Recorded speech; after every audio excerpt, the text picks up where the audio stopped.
एक देव सर्वभूतेषु गूढ़ सर्वव्यापी सर्वभूतांतरात्मा कर्माधिक्य साक्षी भूतादिवास साक्षी चेता केवल निर्गुणश्च.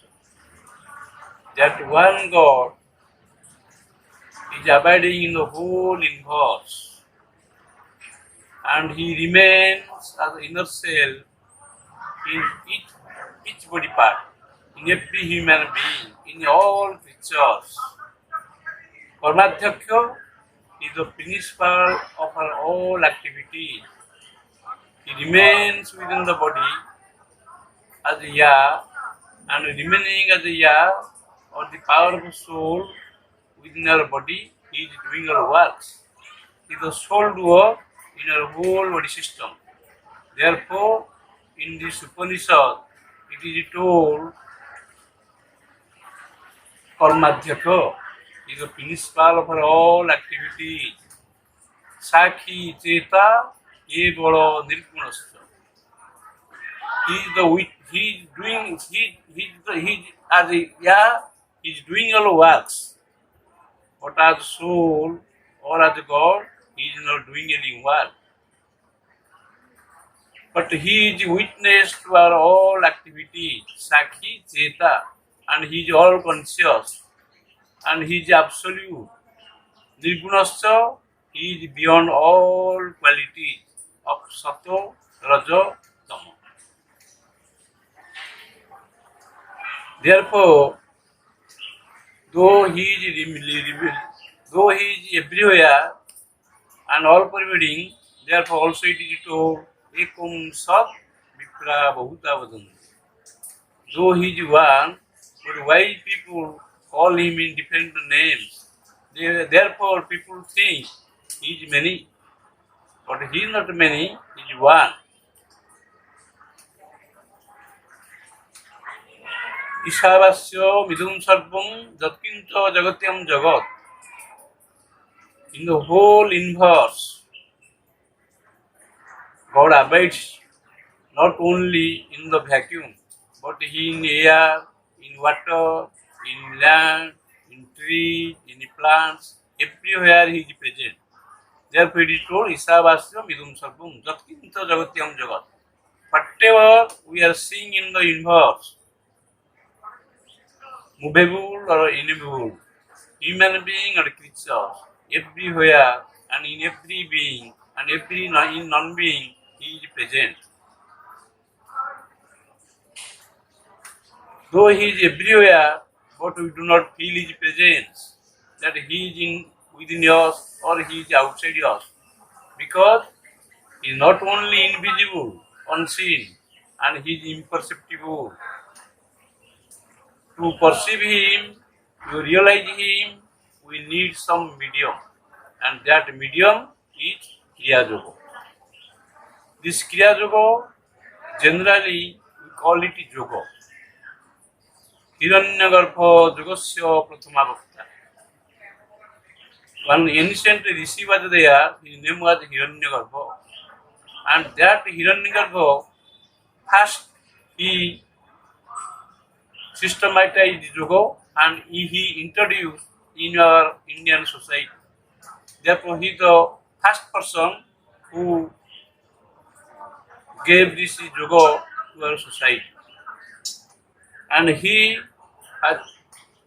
first taught this to his daughter, Gunika. And Gunika's son was Patanjali. In this way, from him, the yoga came to his sister Gunika, and from Gunika to his son Patanjali. Then from Patanjali, yoga pervades in whole India. Therefore, this Kriya Yoga, or generally we call it yoga, but specifically we call it Kriya Yoga. It is told, Ananta Shastram Bahuveditabhyam. There are so many scriptures, and we have to know so many things. Ananta Shastram Bahuveditabhyam Jatsarbhutam Tadgrahitabam Hansajata Kira Vivam Madhya. You may read so many scriptures.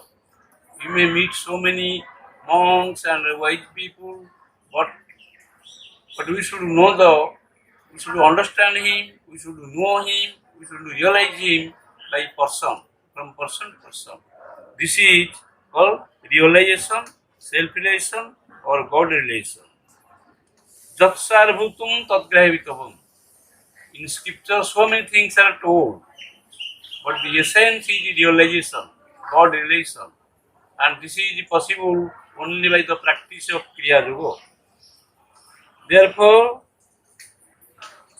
we have to practice this Kriya Yoga. What is this Kriya Yoga? Kri means to do. Ya means the soul.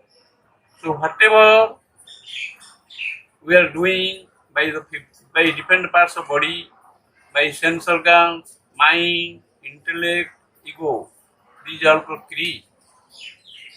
And that soul, power of soul remain within body.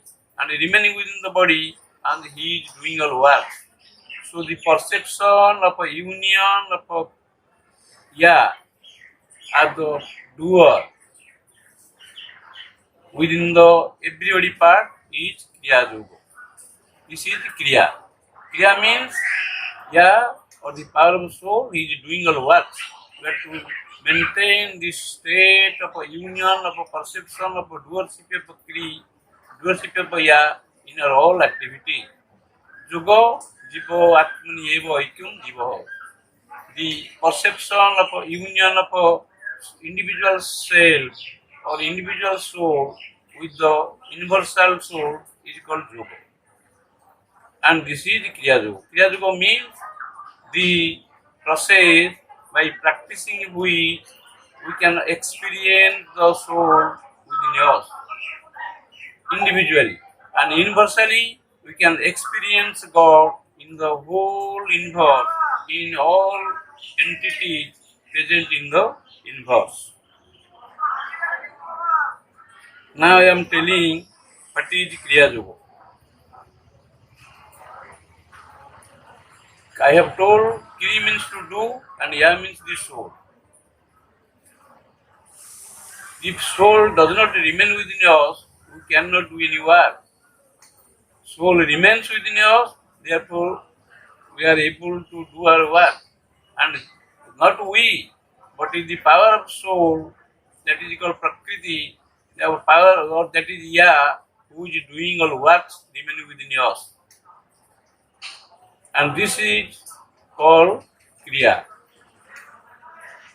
There are 4 stages: Kri, Ya, Kriya, Ya, Yoga. When we can experience the power of a soul, that is Ya, who is doing all work, this is the Kriya stage. Ya means the stage in which there remains no Kri. Whatever work we may do, physical, mental, intellectual, or any sort of work, during this stage of Ya, there will remain no Kri, no work, no deed at all.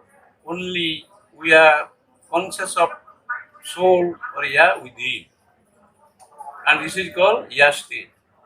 And there is the next stage that is called Yoga, Jivo Atmani Eva Ikum Yoga, the perception of a union of a soul with the God. And this is Kriya stage.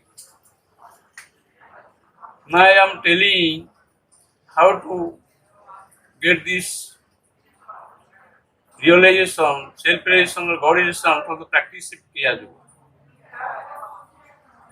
Generally, we are doing so many works, but whatever we work daily or in our day-to-day life, starting from morning till you go to bed in the night hour, all these works we do, but the experience of the doership of ego within us. This is called egocentric activity. Ego or the ahankar is the doer. And this egocentric activity will proceed us towards the next path.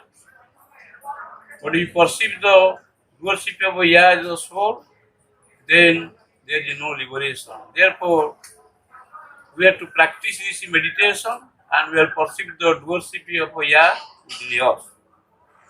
How to practice this? There are 7 centers within our body, and these 7 centers are remaining inside the spinal cord. Muladhara, Svadhisthana, Manipura, Anahata, Visuddha, Ajna, Sahasrara. Money center, sex center, navel center, heart center, throat center, soul center, God center. In these 7 centers,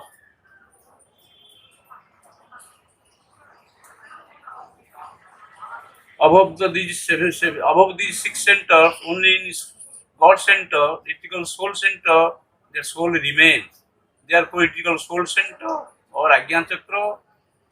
And by the practice of meditation, we have to do one thing: all our illusions, delusion, and error are remaining remaining below those 5 centers.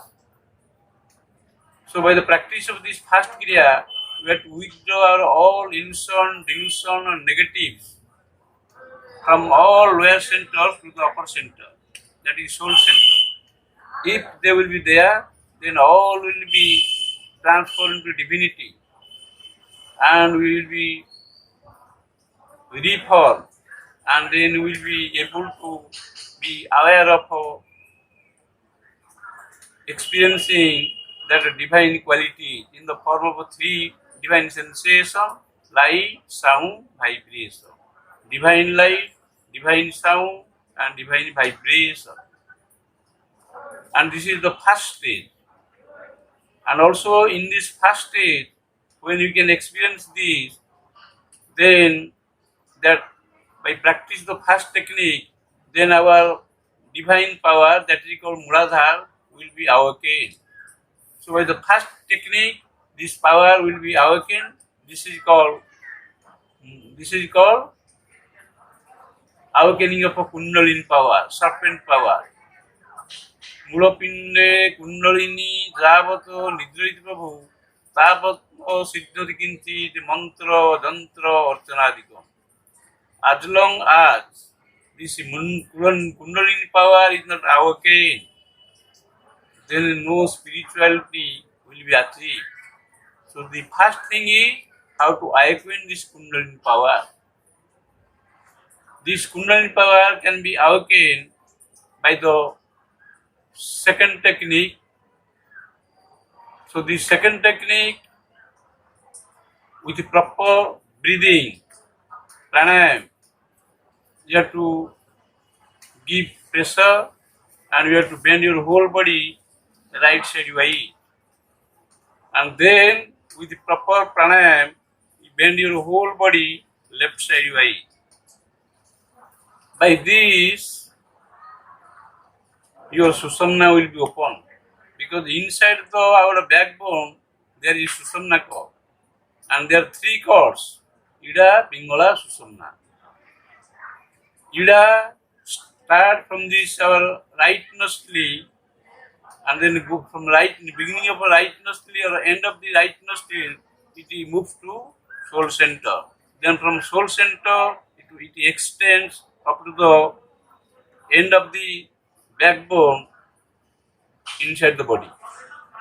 And then the Pingala starts from the end of the left nostril, then moves to the soul center, then from soul center it extends up to the backbone, end of the backbone. So by the inside the backbone, these 2 cords are there. But there is no Susamna. By the practice of this technique, when both the cords will be separated, one gap will be created, and that opening gap is called Susamna. When Susamna will be open, then we can experience the movement of the Kundalini power. By the first technique, the power is okay. Now the second technique, the power will be move up, and it will move from Muladhara to Sahasra, passing through all the lower centers, and then it will move down. Then by the practice of the next technique, you have to move from center to center. Inside the spinal cord or backbone, there are 6 centers, and each center has 2 points. One is the back point, another is the front point. So for 6 centers, there are 6 front points and 6 back points.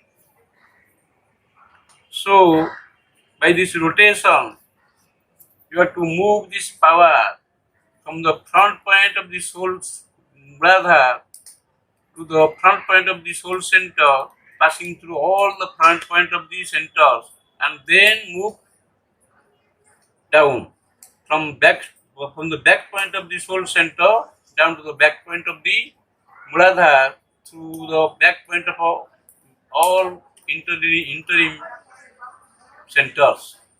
Like this, you are moving from top to bottom and bottom to top inside the spinal cord.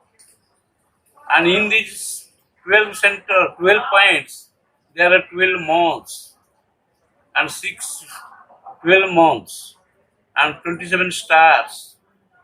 And according to the impression or karma phalas of our previous birth, these are all stored up there, and you have to destroy them. By this is one rotation, then 1 year will be the evolution of 1 year will be the impression and all the results of 1 year will be destroyed, and by that 1 year of evolution will be formed. By this repeated rotation of this divine power inside the spinal cord, then one by one, within 1 hour, you can complete the evolution of 1 year. That is 60 months, 5 years. Like this, within 1 hour meditation, you can complete the evolution for 60 years. So within a short period, you can achieve this. So Kriya Yoga therefore is the quickest means to achieve this human evolution within a short period. Then you have to practice the next technique, that is the technique associated with the enlightenment. Generally, our consciousness is full of ignorance. That is called darkness. And when you practice this technique, then you will be enlightened. And then the ignorance of then the illusion, delusion, error, which are called darkness, will be removed, and then you will be enlightened. And this is called stage of enlightenment. And this enlightenment will be increased, and then you will get the samadhi stage. And during this samadhi stage, you can get the dhruva. Jiva atmani eva aikyam. You can unite your soul with the universal self. Your soul with God. And this is called mukti or liberation. You will be liberated from the bondage of law of karma, from the bondage of rebirth. This is the salvation which you have to get it through this practice of Kriya Yoga.